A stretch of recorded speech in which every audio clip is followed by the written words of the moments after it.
Talk shoes. Recorded live. Hello and welcome to the Castle of Horror interview segment where we talk to writers and creators of today's genre worlds from Denver, Colorado. I'm your host, Jason Henderson, creator of the Alex Van Helsing novels.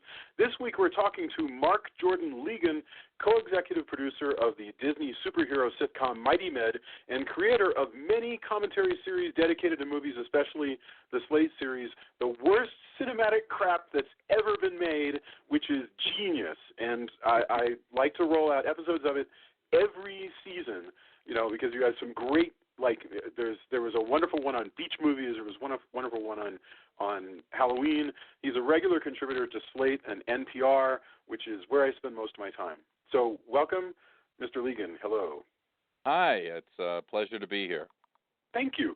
All right. So, Mark, you came from D.C. originally, isn't that right? Well, I grew up there, yeah. I mean, I kind of moved all over. I was born in Connecticut and then lived in Columbus, Ohio. But then, yeah, from about age 8 on, I grew up in the D.C. area. So how did you wind up? I don't understand how somebody is all up the East Coast and then you wind up, you know, in Los Angeles writing sitcoms for a living. How does that happen? Yeah, you know, it's funny how things happen because I have to admit, I was kind of an East Coast snob. I was like, you know, I would never move out to Los Angeles. And, of course, I'd never been out there. And after school, you know, after college, where I was like a theater major with, you know, communication arts, you know, that kind of stuff. And I was writing plays and acting in plays and doing a lot of stuff like that. But I moved to New York right after college. I had a cousin who was a lawyer up there, and he had an apartment. So I started in New York, but I had friends who went to school where I did and had come out to L.A. and had some success writing for television. And they were telling me, you know, you should really, consider coming out here. And then in the 80s, late 80s, that huge stand-up boom that happened, I started working as a stand-up, and I was surprised as anybody. I started, like, just working all the time. You were doing stand-up comedy? You mean like in a club? And I was a regular at the comic strip in New York City, man. Me, Adam Sandler, Chris Rock, Louis C.K., all these guys. And I made my living at it for 6 years, and I loved it. And, boy, you know, you talk about learning how to write jokes or just making up stuff on your feet. You know, boy, if you can – I had to MC a bachelor party from the Bronx. Uh-huh. And if you can survive that, you can survive anything. And so, so I did stand-up, and then I started getting some gigs out west. And so I came out to L.A. and did stand-up, and that went really well. And do you have videos of your early stand-up? Oh, I'm on those godforsaken comedy shows. I'm on A&E's Evening at the Improv. I'm on Spotlight Cafe, Comic Strip Live. Yeah, I'm there. Well, you know, like every other guy in the 80s, I'm there with like a bad jacket and a skinny tie and probably some new wave band buttons on my lapel. I'd really love to see some fake versions. No, you don't need to see that. Wouldn't it be cool? Well, no, I mean, imagine like doing a show that takes place entirely in a comedy club in the 80s. You know, and you could, you know, everybody could be doing like, I don't know, Nancy Reagan astrology jokes. And just say no jokes and right. Yeah, exactly. Actually, that would not be a good show. I mean, it might be a good show if it were drama. It'd be a terrible show if it were comedy because it would rely on it would be like this third-level meta humor. Exactly. But yeah, so since I was then kind of bi-coastal, which surprised me, just I was working on both coasts. I wrote some stuff, but I actually had a play done. I'd written a dramatic play, and it got done in L.A. And I'm very proud of the backers audition. When I did the backers audition, I had Michael Rooker from The Walking Dead, absolutely, the great character actor Emmett Walsh, this other actor named Don Harvey, who you would know the minute you saw his face. He's in everything from Casualties of War to, everything. And Ricky Lake. There was really? one girl part. So I had these 4 really interesting actors, and we did the backers audition, and we got the money to do the play. But, of course, that's the thing about doing theater in Los Angeles is the minute the actor gets a real job, they're going to leave you because you're doing a play. You know, they're going to get hardly any money. that's exactly what happened. Like Michael Rooker got like a big movie and he was gone. But then luckily I was able to replace him with Gordon Clapp, who played Medavoy on NYPD Blue for 9-10 years. Oh, right, right. He's in all the John Sayles movies, and he's a terrific actor. So then, so I had this play done with Gordon Clapp and Don Harvey, and I couldn't believe it. We got like Critics' Choice, I got a rave review in the LA Times, and I got a literary agent. You know, these people who wouldn't like return my calls. Sure. All of a sudden, the minute some other person says, hey, this person's talented, then they're all calling you. But that was a big break for me because I had a literary agent, and then I was able to get my stuff kind of sent around. And, and I got my break. I started writing for Dave's World, which was on in the 90s. What were they sending around? Is this like a demo reel of jokes? Or No. You had to write spec scripts. You know, you would write like a sample copy of a popular sitcom. You mean like Full House or Designing? Well, I mean, back then, let's see, maybe it was like, I think I had like a strong Larry Sanders, and I think I had a strong Seinfeld, me and 10 million other people. But you would send that out, and then of course I could send my play out, even though it was a drama. They could see I wrote, and you'd send that out with the reviews, and and you would get meetings, and people just so you take advantage of that.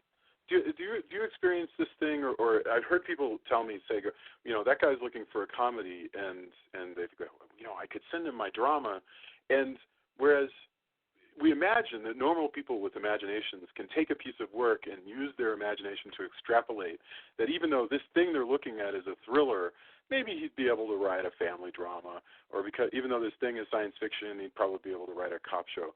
But in fact, unless you've got precisely what they're looking for, a lot of people won't be able to make the leap, or they don't want to make the leap. They don't want to make the leap. No, I think that's very true. They don't want to make it's the same. Actors are pigeonholed just like actors are. I mean, writers are pigeonholed, just like actors are. It's like, he was funny in that movie, so he can only do comedy. And then they do, like Jack Lemmon could do both. Jack Lemmon could, break your heart in Days of Wine and Roses, and then see him in Some Like It Hot, and they're like, what the heck? And it's the same with writers, and I've written drama stuff. I've done drama pilots. I sold stuff to Boston Legal, but then mostly I have done comedy, and as I said, I got my break with, Dave's World, which was based on the writings of Dave Barry. Yes, and I got to meet him. I got to meet him the first year, and that show ran for 4 years, and so I had a steady gig on a show for 4 years, and I just learned, so much. And then just luckily kept working. I was very lucky. I worked literally nonstop for like 12, 13 years.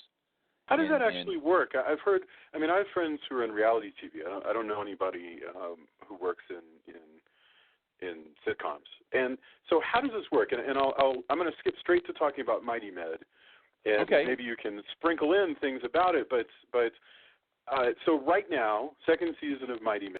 We had this whole arc going on in the second season where Skylar, who's one of the main characters, appears to have turned evil or has turned evil, and that's dominating the sort of the main thrust of all of these episodes of a sitcom. So this is ostensibly a sitcom, and it has the usual beats of a sitcom, but there's this ongoing story that's carrying it all the way through. Now, what I'm curious about is, first season I don't think was like that per se, but how does that happen? I mean, because I don't completely understand what goes on when you're a writer of a sitcom. Does somebody go, okay, this is the arc that's going to cover the season, and by 8 episodes in, this is going to have happened?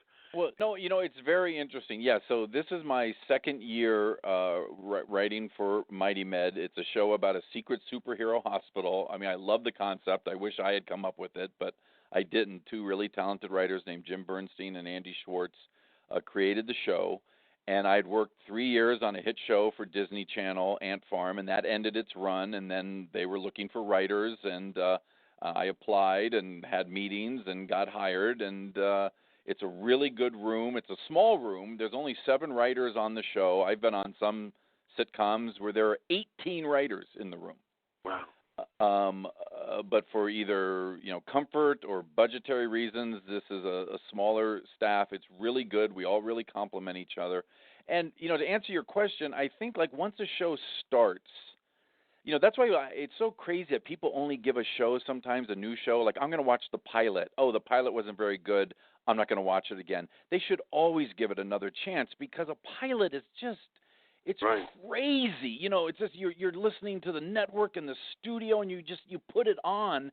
And I'm saying that a show truly finds itself maybe by the third or fourth episode. And then the writing staff is kind of figuring out, okay, this actor, they're good at this, but they're not that good at that. Or, boy, this guy we should use more. They're very good at that. And you really start to try and figure out, the strengths, the pros and cons of your cast and your writing staff. And then you start to talk about, like where it's going to go. And nowadays, whether you're writing for NBC or CBS or Disney, you also still have to run this stuff by the network. You do tell them where you're expected, where you're thinking of going, and you send them in kind of like rough beat sheets, maybe just like a 5-paragraph thing of like, this is what we're thinking about doing, and they'll give you their thoughts, and you create it that way. Now the network is the network literally looking at treatments for upcoming episodes? Like this yes, and that's all changed. I'm not going to start to become this whining writer, but I've been doing this long enough that it has changed. I mean, and that has to do with, to be perfectly honest, it has to do with these large corporations buying up everything because they're used to doing that. Like if you're running. That's why 30 Rock is so brilliant. Jack Donaghy, that I don't know if you watch that show. Oh, yeah. But Alec Baldwin ran the microwave division, and he did such a good job. They let him start to run programming. And he's like, why is that any different? In fact, there's a great throwaway joke in the pilot. He goes, this microwave can cook a turkey in 22 minutes. Well, that's the length of a sitcom. Oh, my God. Yeah, it's 22 minutes. Brilliant. You have 8 minutes of commercials, and you have 22 minutes of show. And that's a joke for writers, but still, it's great, and so they're just used to controlling everything. And the point is like one of my dear friends, Fief Sutton, who I've written a lot of stuff with. Fief ran Cheers for years, and they never gave them any notes on Cheers. They would literally, the head of the network would show up the night of a taping and go, "Oh, what's this episode about?" Well, in other words, Cheers barely survived its first season. That's exactly true. That's exactly right. I think it was literally last. Now, this, of course, is before cable exploded, and there's now 700 channels. Well, there was this wonderful observation somebody made where they said that, like, Seinfeld was brilliant, and Seinfeld was brilliant, no doubt about it. But any given episode had less viewers than any given episode of Who's the Boss. Oh, yeah. You want to think about it? In fact, we'll get into this down the line, but, like I videotaped everything when VCRs were around and there were no DVDs, and I would videotape weird movies late at night or whatever. My point is I was watching something, and it ended, and it was like a junk tape. Mm-hmm. But all of a sudden it came to a Tonight Show. And it was when Jason Alexander was on to promote Pretty Woman. People forget that he was the sleazy lawyer who tries to attack Julia Roberts. But so he's on the Tonight Show to promote that movie. But then Jay Leno goes, "Oh, but tell him about that show you're doing." And Jason Alexander turns to the camera and is begging America to watch Seinfeld. Because it was dying. That show limped along till it finally got a good time slot in its, I think, 4th season. And then it exploded. And nowadays, that show wouldn't be given a chance to find an audience. It would be canceled.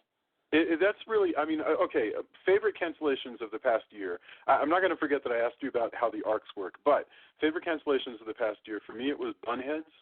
I thought Bunheads was a brilliantly written show. It was on ABC Family. Yes. I saw that. It was very well done. Now you have daughters, and I have daughters, and I'm sure your daughters probably enjoyed that show themselves. Did they not? Absolutely. Yeah, and it was funny as heck, And yes, and strong female characters, and now I think it did a full season though, didn't it? Did a whole season, yes. Yes, that's still though that's quite an accomplishment. I'm talking about right now, whether they're good or bad. A lot of these shows like A to Z and Selfie, they're gone after 3. Or 6. Maybe they got to show 6 and then they're yanked. And that just is so short-sighted. It's just like they put so much money into these shows.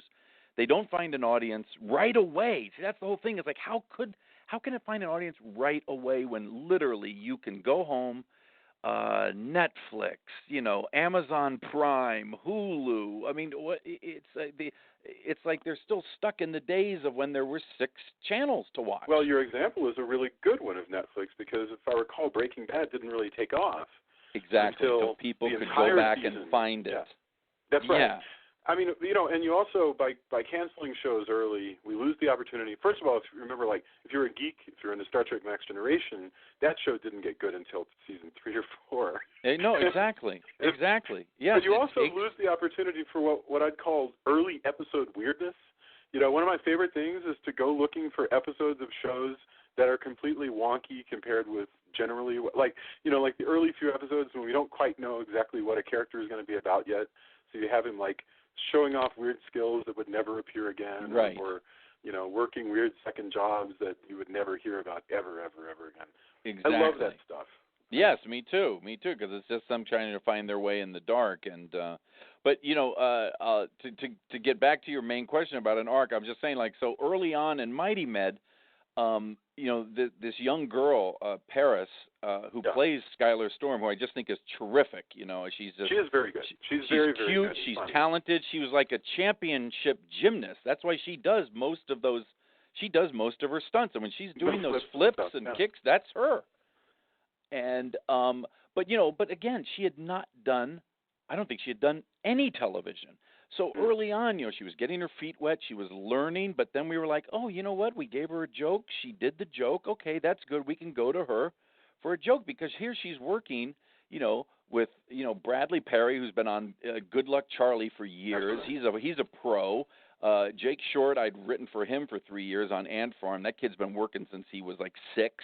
Where do they learn these skills? Like the thing about sitcoms where somebody does the setup, somebody does the punchline, and the setup has to hold for the person to make a punchline, and also hold for the laugh, and maybe make a face that makes that look natural to do. And all of that is a skill. Like, where do they get this stuff? Or is it I think for the true ones, the ones who are like really good at it, the naturals, that's just it. They're born with it. Like they're just natural. They know how to do it. See, that's just it. It's like acting classes or even writing classes. If you have the seed of talent in you, yes, those classes are going to help you. But if you don't have the seed of talent, you can take all the acting classes in the world. You're not going to be very good. And same with writing. I think if you have that seed in you, of writing ability, yes, classes are going to help you. Reading books about it are going to help you, but not if you don't really have the initial organic thing at it. You know what I mean? Like you and I could go to a football camp but we're not going to be able to throw a football 50 yards, That's right. No, it's never going to happen. And we can go every year, and it's still, it's just not going to happen. So like with that kind of ability, it's especially in kids, it's just like, God, like how do they know how to do that? And it's like when people saw Dakota Fanning when she was young, it's like, how is a kid able to do that? And they're just gifted, Yeah, but I think that's the best way to put it. Yeah, and the interesting thing with going back to this character of Skylar Storm, I mean, and Jim and Andy, came up with this in the pilot, but I thought it was such a good idea was here is this female superhero who has lost her powers. Right. And so she doesn't have her powers, and that's why she's at the hospital. They're working with her, they're conducting tests, and they're trying to get her powers back. So that was an arc in season 1 of like, will she ever get her powers back? And so we always like that and we discussed that, and then we always were talking about, well, when will she ever get them back? Or if she does get them back, wouldn't it be cool if like the villain who took them from her, the Annihilator, who's her arch nemesis, wouldn't it be cool if he somehow tricks her and gives her powers back, but they're tainted and she will become evil. So that's just literally from like, a session of just sitting around and spitballing and brainstorming about like what can happen. And you realize you can hang a whole season on that concept. Yeah. On her being, or I don't know how long the arc is going to go on, but it's dominated the first 6. Yeah, and it's funny, that's for better or for worse about social media. You can find out immediately what a lot of your audience thinks about this, through Twitter and going to, either IMDb or the other. And I mean, people when you were people love it. People love evil Skylar, and so that's really nice to see that. Okay, this thing that we're hanging a lot of stuff on, people are really, fans of the show are really responding to it. But you're right. That's so different because people had to really like your show or really hate you to write a letter, to get a pencil and a piece of paper, write it, put it in an envelope, try and find the correct address to send that damn thing in, find a stamp. Yes, it was a big deal when you got either hate mail or fan mail back. Yeah, the network said that one letter would represent, they had some number for a lot of people. Yes, and boy, let me tell you, and now with social media too, I mean, they do listen, they still watch better or for worse. They totally. So like you're writing for something like Dave's World, that lasts 4 years, but you probably don't have people every week. There's no such thing as the internet. There's no No, forum. Absolutely. That's right. That's right. In fact, we did an episode. I remember we did get some letters. People loved it, but there were people who were complaining. We did an episode where, because the real Dave Barry lives in Florida, and Harry Anderson of Night Court fame played Dave on the show. But anyway, he bought some real estate in Florida as an investment, and they went out to look at the land, and it was just covered in marijuana. And it was just a very funny episode because they were like, "Oh, what should we do with this?" And Dave Barry came from that old kind of hippie generation, and it was a very funny episode. And they're trying to explain to their sons what was growing on the property, and we got away with some really clever, funny jokes. But some people were writing like, "Oh, I thought that was incredibly inappropriate," and and other people loved it, and that's just it. It's like I'm trying to remember. It might have been Larry Gelbart, but he was the great writer, and he just said, he goes, "The minute you start to try and do comedy by committee, you're dead." And it's so true. You can't. You know what it's like. You can tell a joke at a party, and there's 20 people there, and 11 will think it's really funny, and the other 9 will go, "What? Huh?" But, and so let's change that to help the 9 people who didn't get it. No, it's just some people are going to like it, and some people aren't going to like it, and some people are going to get it, and some people aren't going to get it. There's that wonderful comment on Dr. Katz where he goes, if you start explaining the joke, life's not worth living. No, exactly. In fact, I have a quote, I think, of all people, it's by E.B. White, but he said, comedy is like a frog, and you can dissect it all you want, but the frog always dies. And it's true. It's true. And, unfortunately, sometimes, you're getting notes from people who are executives and they're not writers, and they don't even understand the joke. And you're like, oh, my goodness. And then they ask you to explain it, and that's how the magic's gone once you do that. That sounds like misery. But Neil Gaiman made this wonderful comment. He writes novels. I'm a huge Neil Gaiman fan. Yeah, huge. So he's fantastic.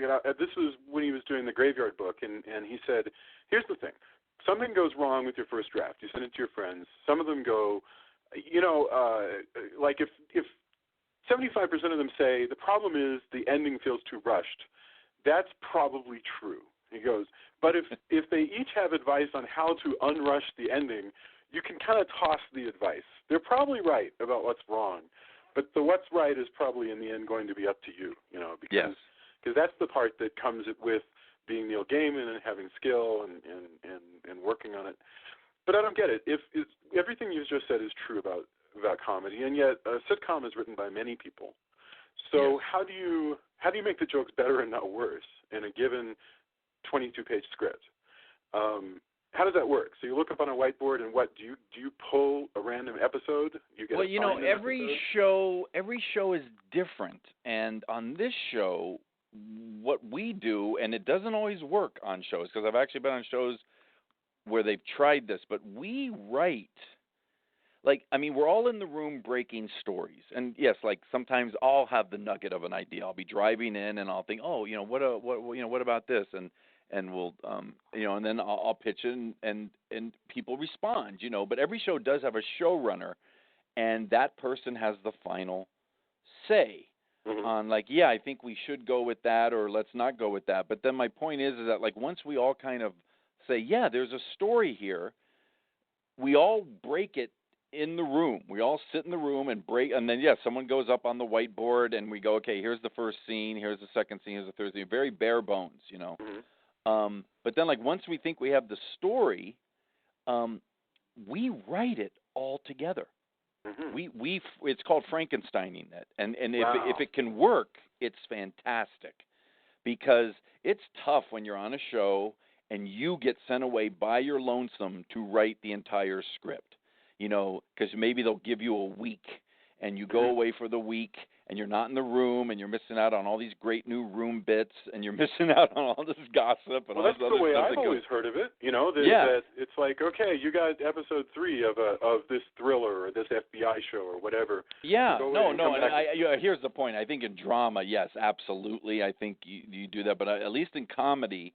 And as I said, I've been on shows that have tried to do Frankensteins, and it doesn't work. But when it works, it's actually great, because then, like, we will break a thorough outline, like literally, like all the detail of the story is broken out in a really detailed outline, and then we disperse. Like, it'll say, okay, you take the cold open and scene 1, you take scene 2 and scene 3, and because it's all there in the outline, you're just kind of fleshing it out. You're putting in jokes, and everyone writes their scenes, and then we turn it in. And then the showrunner will take everyone's scenes, and he will go through, and he prunes, and he trims. And so he makes sure, if there's any one voice, he's just making sure that it all kind of matches. But it works. It really, when it works, it's great. Because Will you divide it up? You said, like, you'll say to a person, hey, you might have scene 2 and 3. But if it's one of these ones where, for instance, I've seen episodes where, Oliver and Kaz are off in the hospital doing their thing, and you cut back to something going on in the comic book store, right? Right. And so will, like, one person take the comic book store scenes, I'll take the hospital scenes? Yes. Or if there's if it's the A story, then you would probably just get the scenes for the A story, not like, do one A story scene and then also do one B story scene. Yeah, that'd be like a little bit of distraction. So just to use these terms, and I wonder if you carry around, like, in your head a whole bunch of, like, comedy writer lingo. But in a sitcom, the A story is basically like what you would read in a TV guide about what the episode is about. Yeah, the main story. Yeah, right, of that episode. Like this bad guy has shown up, and they've made off. Is determined to destroy Skylar, and then. Yeah, the B the story is a smaller story. Or something. The B story runs alongside the A story, but it gives you a chance to kind of take a break from the A story and go and have some fun with some of the other characters. And then sometimes the B story also has stuff going on that is totally connected to the A story, and sometimes it is a somewhat separate thing. Absolutely. Can you go deeper than that? Could you have C's and D's like sometimes that has certainly been proposed, and sometimes you actually can. You can actually have like a little bit of another thing going on and go, that's almost like enough of a runner on its own that it's a C story. I like the runners that you guys do. I like the fact that there will be a gag that'll run through the entire. Like somebody will become obsessed with. I'm trying to. I'm blanking now. But for instance, Skylar constantly using gross words from her own planet that mean innocuous things. Right. Their language is slightly different than ours, and on her planet, the word for candy is diarrhea, which causes huge confusion. Right. And that kind of thing. And you'll just keep going back to this, and it does nothing but just add a sort of a layer of comedy. Yes, and and then we really, even though I take pride in the fact that I think the show can be enjoyed by parents and teenagers who might be watching it with either their young kids or their younger siblings, like that somewhat bathroom humor is certainly there for the kids, and yet we also, I'm very proud of like on an episode of Mighty Med where we had Captain Atomic show up through a time portal, and he was like from the 1950s. We love that we were able to get away with jokes where, he's from the 50s and all of a sudden he's come through this time portal and he's in a hospital in 2014 and he goes, hey, what's with all the dames in the white coats? And they go, those are doctors. And he's like, yeah, sure, tell me another one. Right, and, right. That's great social commentary. And an 8-year-old might not appreciate that, but the parent watching it will really think that's funny. Okay, my daughter, who's a comic book fan, wanted to know, you've created a bunch of like bad guys and good guys, just extra superheroes. Yes, because, absolutely. again, the concept is It's a superhero hospital. So, do you have a Bible with like baseball cards for each of these superheroes? Oh God, yes.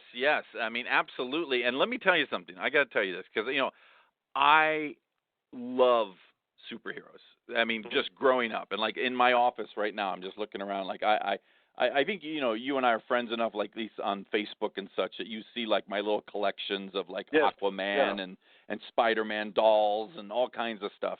So Absolutely. growing up, I loved superheroes. So that's why when the show came along, I was truly like, I'm the guy for this.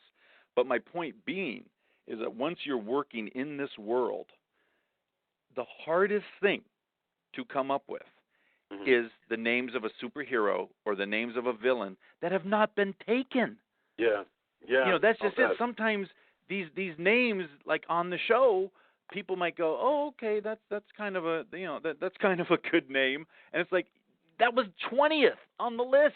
In fact, I'll never forget. I read an interview with Stan Lee, of Marvel, complaining that all the good names were taken, and he gave that interview in 1981. I have no doubt about it.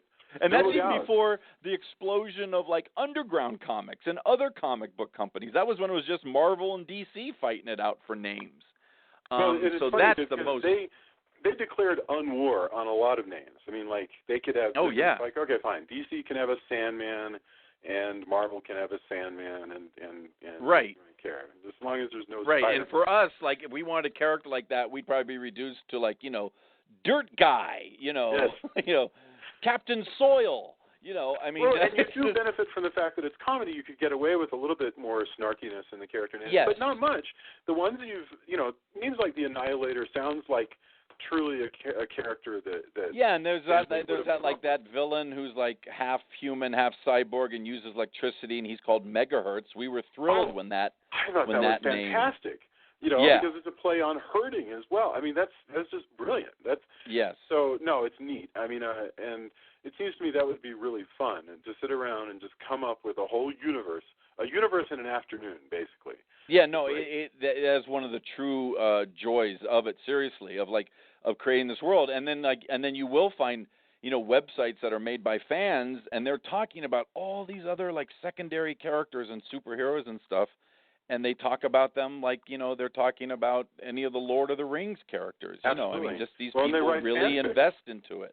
There's fanfic for Mighty Med that I found. Oh, yes, absolutely. In fact, this really pleased us. I think one of the co-creators found some blog from a female writer, and I think she writes science fiction, and it was such a nice piece, but she was just saying what a great role model Skylar Storm is for girls, and I couldn't agree more.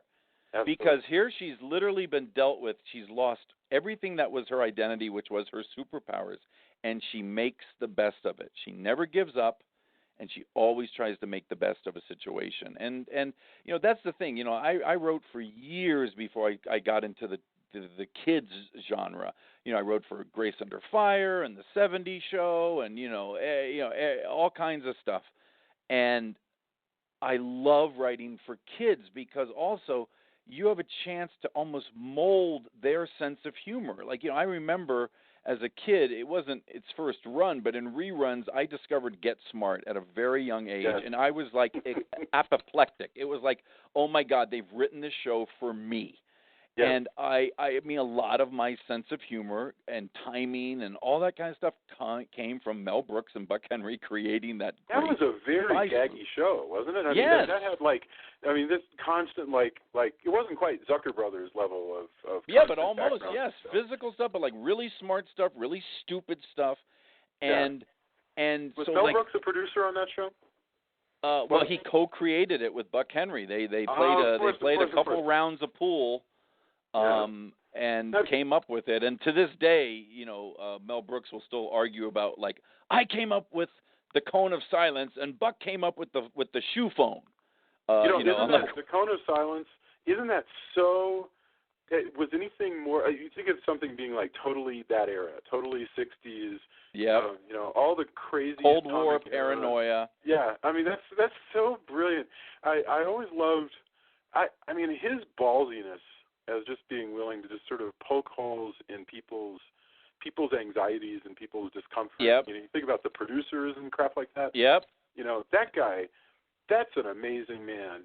Absolutely. And so that's like, that I found that early on. I was like, and then we'll get letters and tweets and everything from kids, and you realize this is going to be like the first show that they became obsessed with, and they're going to remember it for the rest of their life. People have said this forever, but it's so true. What you love when you were 10, you love for the rest of your life.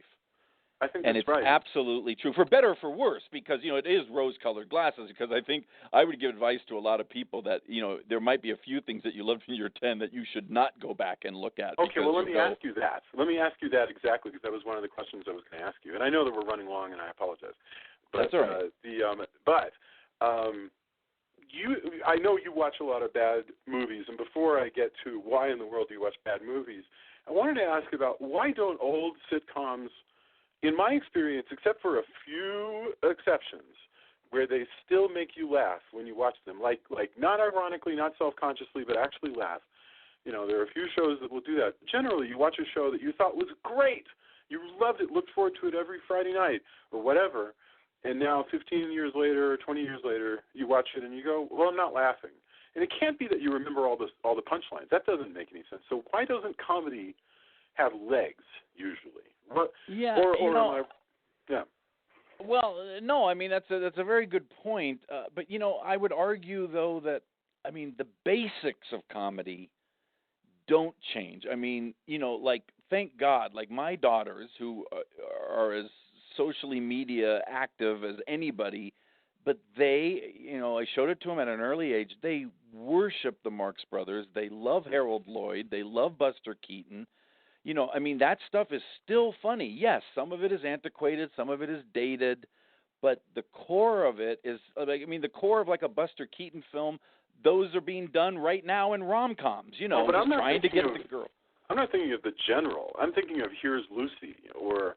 Oh, yeah, no, I Alice. was going back to just like the bare bones of comedy, but then as we get into sitcoms, I think they don't age as well, because I think, unfortunately, and this is a mistake a lot of sitcoms make, is they try and be incredibly topical.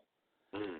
And if you're being topical and you're making a Martha Stewart joke or a Donald Trump joke, and then 15 years later people are going, well, who the hell was that? And you're trying to explain to them, Mo Udall, he ran for, Sure. Jimmy Carter was president in the 70s, and there was a gas crisis. Helmsley and all the shoes. And, Yeah. So I've actually worked with some showrunners who have smartly said, I don't want to do topical jokes like that. Unless it's absolutely like one of the best ever pitched, let's not do that. Let's stick with the basics. And it's true. There's a lot of the stuff that Lucy's doing and Desi's complaining about that just reeks of sexism, and yet you can't blame them because it is of its time. But yes, it does not age well. I like. But you know what though? Aside from Jackie upset. Gleason threatening to send her to the moon, I think The Honeymooners has aged very well. Oh yes. Well, I think I Love Lucy. For what it's worth, I like I Love Lucy. I was thinking of the one from the early '70s she did with Gail Gordon. Those are hard to watch. They are. They are. But I think Barney Miller has aged very well because it was all about the characters. It really wasn't about like punchlines. It was just these guys.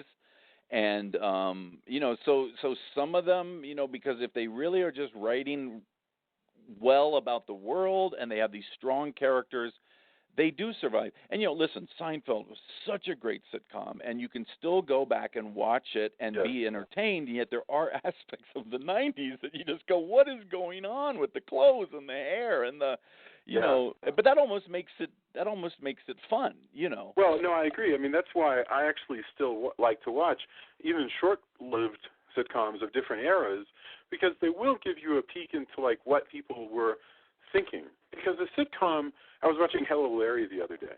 Remember, I do remember that show. I was positing with some friends. I was like, look, I don't quite get why this show, which is no less, it's not great, but it's no worse than any other random family sitcom on the air in 1978. How come this one engendered so much just bitter ire from people? I know. I think it's because he left MASH, and it was like, you left MASH to do this? Right. No, that's exactly it. I think that's what McLean Stevenson gets blown up off of MASH because he leaves. Right. They have his helicopter crash. They kill him off. He goes and he does, divorced dad raising two daughters and hilarious news. And that's why there is a lot of there's a lot of smarts in the theory that you never leave a hit show. You stay with that damn thing until it's no longer running. It's just because it's true. I mean, it's just people's careers. You just never know. It's like, hey, you were on a hit show for 8 years and then you never worked again. Yeah. I'm always surprised when I see people who were around. Lucy, it's amazing to me. Look, here's Lucy, not a great show, okay? And I said early 70s. It's really probably more like 1969 or so. But she dominated that. She was on that show, and her shows picked up one after the other. So she sort of dominated TV for something like 30 years. That's astonishing, really. Yeah, it is. Absolutely. But anyway, I'm sorry. I've gotten you far afield. I was going to ask you, you spend a lot of time watching, and this will probably be our last question because I said I'd take 15 minutes of your time. I'm taking something closer to 45. That's okay. But Jason, we knew this would happen once we started talking. I think that's entirely possible. We have so many things in common. We knew this would happen. So no, it's a good problem, right? Yeah, no, it is. Dead air is far worse, and awkward silence to be avoided at all times. Okay, so you did the worst. What is it? The worst cinematic crap that's ever been made. What's the name of the worst cinematic crap that's ever been made? That became a very successful video series I did for Slate, and then I would do audio versions of it also for NPR, and I still do. It's only because of my TV production schedule that I don't do it. I mean, I'm not bragging or anything. I love the people here on the West Coast with NPR, and every week they say you have an open invitation to come and do one of your pieces. And yet it takes a lot of time to pull it together and do the research and do the viewing and writing it up. So I tend to do it only when I'm either on a hiatus or a holiday break. Right. In between season 1 and season 2, when Mighty Med wrapped, we had maybe like 2 months off before we knew we were coming back, and I did three new segments for NPR. And, you did one on beach movies that I listened to.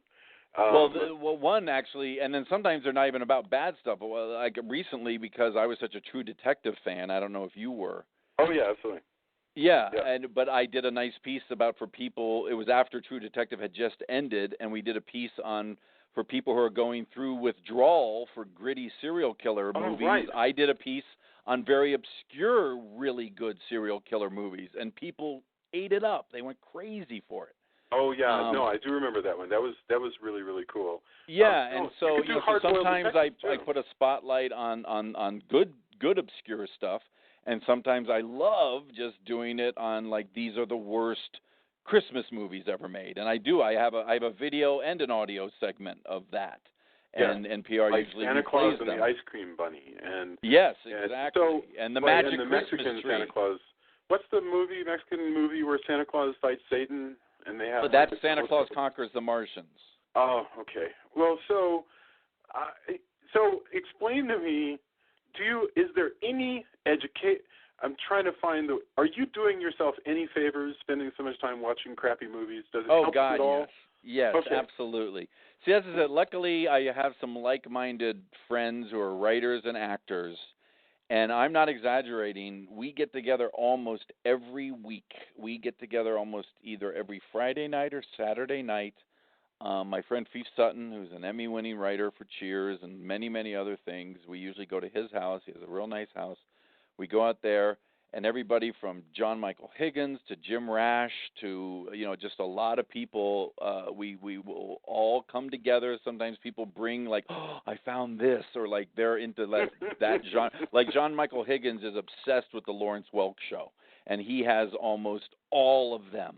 But he has the ones near the end when Lawrence Welk should have been off the air 10 years earlier.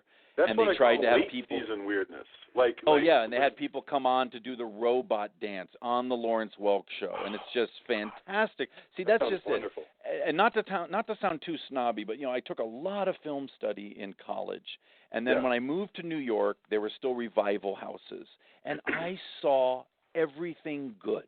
I mean, like, in other words, it'd be different if we were watching this crap and I didn't know of Truffaut's work or Goddard's work or Wilder. I mean, we've seen all the good movies, so we found so much joy, and people were always like 10 years behind us, but like we just find joy, and like, I mean, it's so good that Ed Wood finally got his due, but like, but here's the thing, you can sit a room of 10 people down and show them Plan 9 from Outer Space.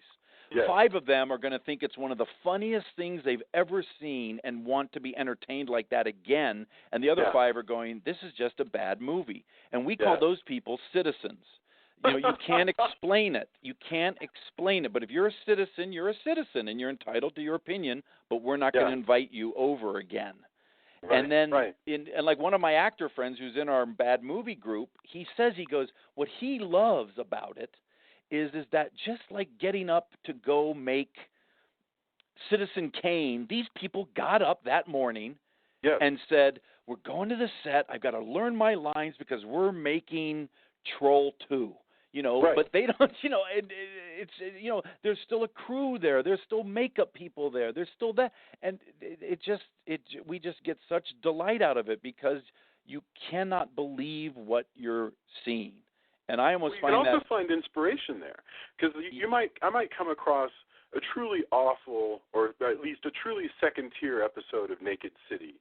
Well, that's a good show. But okay, we'll pick something bad. But anyway, a really off episode of Small Wonder, but it might like set something off in your mind that makes you think of something story-wise yourself that's unique. And I'm not talking about ripping them off. I'm talking about just like it might trigger something. Exactly. Because come on, let's be honest. There's 7 ideas in the world, right? And then and then it's what you do with it. That's why I always hate people going like, "Oh, they ripped off so and so." Yes, there's blatant ripping off, but in general, come on. I mean, since the Greeks started telling stories, there's only so much you can do. You're doing a Dark Skylar story. Joss Whedon did a Dark Willow story. Yes, of course. Both of these are Dark Phoenix stories. Yes, and let's not forget Superman became evil. I mean, it's always. Yeah, it's always been around, and it's a staple. So thank you for calling me back to reality. I watch random old shows instead of new shows because you can rip off old stuff easier. But I love those old shows. See, that's the other thing too. In our bad movie group, we'll go through a genre, and then we'll just devour it. And somebody gave me as a present. It was one of the best presents I ever got. It was literally, they do those kind of, somebody will buy a library from some old company that goes under, and then they own the rights to all these old cop shows from the 40s and 50s. Oh man, And some of them are the famous ones, but some of them, like Fief and I would go, oh my God, like this is a pilot. That somebody tried to make from The Third Man, from the movie The Third Man. Somebody tried to make a pilot about it. Is that the one with Michael Rennie as? Yes, very good. Yes, but so we'll for weeks we'll just go through that collection and watch those. And then recently we just started watching really bad cartoons from the 70s and the 80s. Oh my Lord! I was. Well, I liked your response today. You responded. I think you said like "Holy Filmation Christ" when I put up that cartoon, "The Secret Life of Waldo Kitty," which was a cartoon version of Walter Mitty. Well, Filmation created all these, truly wonderful memories that create great wallpaper, but those are almost unwatchable. I mean, it's really hard. It's hard. But we also have a rule in our group that once we put it on, you do not take it off. We never stop watching anything. And what's fun about that is then you watch people in our group starting to break. And then you laugh at them how much it is torturing them. Like when we watched Whoopi Goldberg's piece of shit movie, The Telephone. Have you ever seen that? I have no memory of that. No. Oh, wait a minute. Wait, you ready? Are you ready to have your mind blown? Oh, yeah. No, by all means. Okay, wait. I'm gonna give you the credits. Directed by Rip Torn and written by Terry Southern and Harry Nielsen. What? And they were both drunk as shit when they wrote it, and you can tell from the movie. This movie is so bad, and Whoopi Goldberg made it when she had her film career working. She was a star, and it's called The Telephone. And my friend Fief was begging us. He was almost like banging his head against the wall for us to make it stop, and we laughed so much at his displeasure to it that it made it a very enjoyable evening.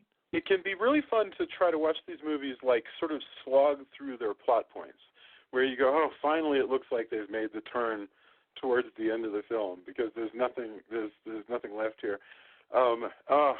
Wow, that sounds truly terrible. So I think bad stuff is worth watching because to me first of all it can be inspiring because you can think of plot points from it that have not succeeded in the modern evolution. In other words, everybody's watching. There's no point in watching The Walking Dead to be inspired, because there's nothing to mine there. But you could watch a zombie thing from the 40s and you might go off in a different direction. But or there's a Japanese zombie movie where they hop. Oh yeah, well, like all the Mr. Vampire stuff. Yeah, no, exactly, very good. To be sure, yeah. Yeah. But I mean, the other reason for me that I like to watch bad stuff is it shows me, it allows me to constantly ask, am I Ed Wood? Hey, am I, and these are the questions writers ask, it's like, all right, am I this guy? Am I in danger of making the same mistakes or the same choices? And that can be diluted, but also, there's some reality to it, and you go, hey, am I in danger of making the same cheap joke that just didn't work there? Or making the same sort of, they used to talk about how fruit cart, there'd be a car chase in an exotic locale, and at some point, car's going to hit a fruit cart, and then the guy behind the fruit cart's going to come out and shake his fist at the car. Oh yeah, and then you better look out for those guys carrying that plate of glass. Now, when's the last time you've seen anybody carrying a large plate of glass? But if you watch movies, it's happening in fact, right at this moment, it's going on outside your house. They're looking to walk across the street with glass. Yes. And there's a woman with a baby carriage. Yeah, everyone but David Warner welcomes the appearance of the glass. But yes, very good.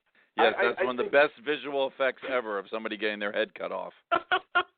But the thing is, when's the last time anybody laughed at the guy shaking the fist? In other words, there's no way that gag was actually worth putting, $15,000. See, we talk about that. We talk about putting together just like as a loop a video of every time throughout history of cinema a drunk sees something, looks at the bottle, shakes his head, and throws the bottle of booze away. Right. That happens in movies. Like we were watching I think the Turkish E.T., and the guy sees that, and he looks at his bottle, which was marked with a large X to show that it was alcohol. And then he tossed it over his shoulder. Moonraker. That's a James Bond movie. That's supposed to be the most elegant series that exists. And they've got the drunk with the bottle and the double. Yep. Holy mackerel! And the trope of driving through someone's house and then you get out and you walk through their bedroom, people in bed getting interrupted, is a trope. Give me your badge and your gun. You could just you could probably make a 2-hour videotape of just badge and gun. I can take badge and gun somehow, even though but the comedy tropes, that one. See, the thing is, drama you can just skip over, but a bad comedy trope makes you feel pain, and you're like, why? There's no way that anybody actually has laughed at this gag in 50 years. Not even kids. You know, and you go, why? So why are we? Because it costs money, to have an actor do the lines, somebody paint and stuff. So I don't understand. All I can do is just look at these examples and go, okay, beware, because apparently these things have a siren-like call. To do these bad gags. But someone once said, it's kind of easier with drama because, people can be sitting quietly and enjoying a drama, and they can also be sitting quietly and not enjoying the drama, and they're bored out of their minds.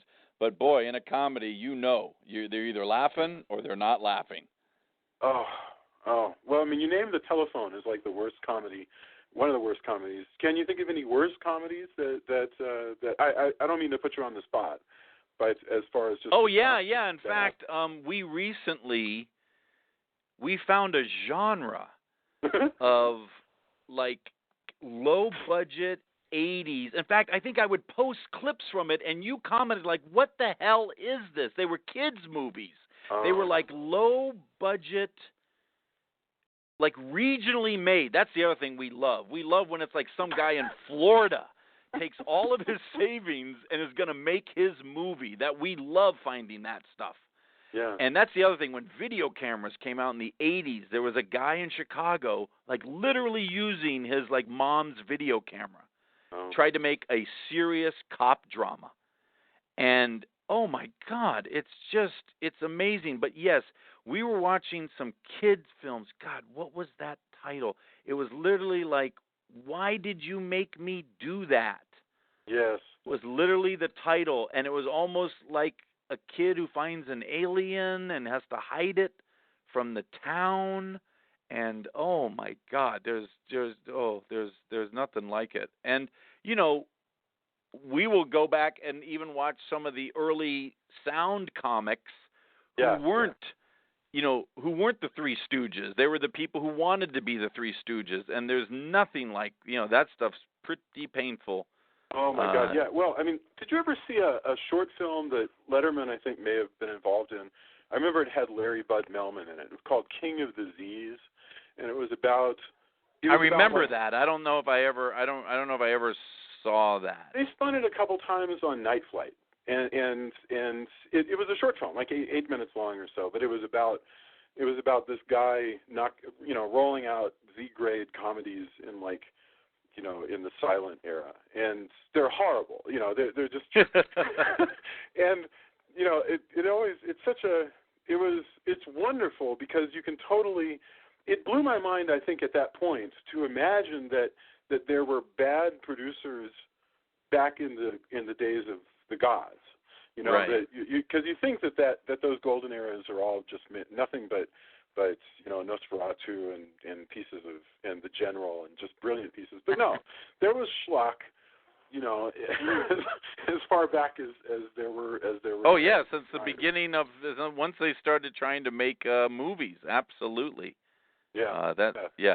That's very true. Oh yeah. One of these was called. I found it. It was called The Sheriff and the Satellite Kid, and it was made in 1979, and it was like reports of a UFO landing, and then the kid finds the alien, and it starred the little boy Cary Guffey, who opens the door in Close Encounters of the Third Kind. Wait a minute. I do remember it. Maybe it was just from when you posted it. I could swear that's familiar to me, The Sheriff. Well, that's because I posted it. Now I've poisoned your brain. No, but the point is that exactly right. Like we watched this, and it was so drop dead awful. Yeah. But then we were amazed to find out that because of drive-ins, see, that's the thing. Now that they're on drive-ins, it made enough money that they made a sequel. They made a sequel to Sheriff and the Satellite Kid, and we found that and watched it, and that was called Why Did You Pick on Me? Oh, my gosh. Yep. That probably explains a lot about, how there could be, I remember Count Yorga, and the original one is kind of low budget. They made enough money off of that, and then they made the next one. But yeah, no, you're right. The drive-ins was what was driving all that. Of course, nowadays there's actually a thing. I had a friend who got asked to write a direct-to Redbox movie. Oh well, there you go. I didn't know there was such a thing. But apparently, and he was like, "Oh, what kind of title? Whatever." And they were saying, "Okay, the title needs to say precisely what the movie is in 2 seconds or less." Right. So it needs to be literally something like, My Mother's Trying to Kill Me, or The Werewolf and the Zombies. Right. But the other thing that gets me too, when just talking about comedy, and people will say, "Oh, it's so offensive nowadays." It's like, are you kidding me? I mean, there's always been offensive comedy, and I'll never forget this. We watched this recently. We watched it just a couple months ago. This was like a feature film in 1942. Okay, so World War II is going on. Yeah. And this movie's called The Devil with Hitler. And here's the plot. Satan is trying to get Hitler to do a good deed so that Hitler won't be more popular than Satan. That is funny. It is unbelievable because guess who shows up? Hirohito and Mussolini. And then it's like they're the Three Stooges. Hitler, Mussolini, and Hirohito. And in fact, I think I published on Facebook, I put up a picture of them in bed together. And I think you were like, what the hell is this? Yeah, no, that's right. I had no idea, though, that this was a movie. That's it's funny. We don't think of people of this is going to sound ridiculous, but we don't think of people of previous generations as being irreverent. And even if we think of it, we have to be constantly reminded because you snap back out of it, right? Yeah. And you forget. Like, for me, I love pre-Hays Code anything. Oh, God. Wonder Bar, starring Al Jolson. Have you seen this movie? Yes. Jeez. But also, Barbara Stanwyck and Babyface, that thing, that even by today's standards, it will make the hair on your neck stand up. I mean, it's is that so the one gritty. where, forgive me, I may not remember. Is that the one where she's where she's her father sells her as a prostitute in his tavern? Does she fall in front of a train at the end? No, I don't think so. But also, it's a very early appearance of John Wayne in a non-Western, too. He's just a guy in the tavern who is considering sleeping with her. It's pre-Hays Code. It's pre-Hays Code, and the father's basically selling her as a prostitute. And that's very common of like Hays Code kind of stuff that you're just astonished at what they would get away with and what everybody seemed to know before suddenly they didn't know it anymore.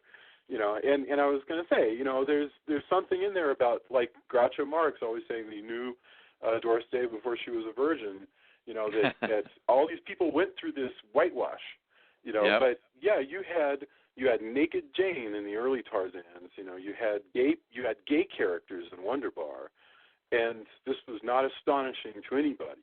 I have no idea about all the other states, but it wasn't astonishing to anybody in Hollywood or New York.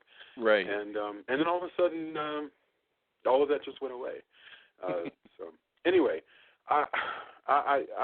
we've been on a long time. I really appreciate you spending time talking to me. Oh, please! I enjoy it very much, as you can tell, and we could talk for hours and hours more. But yes, we should wrap it up. But I really enjoyed it. I keep throwing you questions, but thank you so much. I really want people to watch Mighty Med.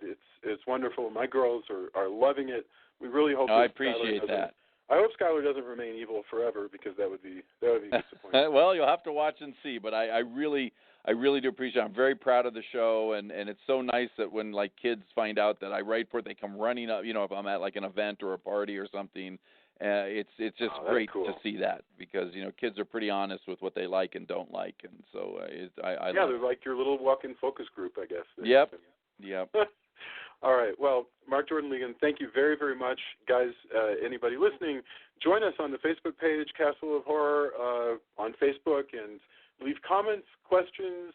Check out Mighty Med. Definitely check out the worst cinematic crap that's ever been made. It's wonderful stuff. I'll post some links. And thank you. I'll talk to you soon. Bye. Thank you. Good night, Jason. Good night.